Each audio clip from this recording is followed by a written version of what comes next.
اور عملاً بھی میری وحدانیت کو تجھ تک پہنچایا.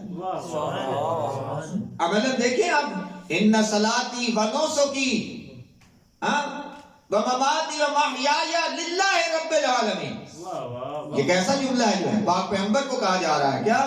قل ان صلاتی و نسکی، اے رسول تو کہہ دے میری نماز، میرے مناسک، میری حتی جینا اور مرنا اس پروردگار کے لیے ہے کہ جو رب العالمین ہے، اس پروردگار کے لیے ہے. اب یہاں پہ عجب نہیں کہ عزیزان گرامی قدر کہ پیغمبر کا عمل ہم دیکھ کر اگر ہم زیارت عاشورہ میں صرف اتنا کہہ دیں اللہم اجعلنا محیایا محیا محمد وآل محمد ومماتی ممات محمد وآل محمد، میرے اللہ محمد کی زندگی یہ تھی، اس کا جینا مرنا تیری وحدانیت کے لیے تھا، میرا جینا مرنا بھی محمد کی زندگی کے لیے کرا گیا.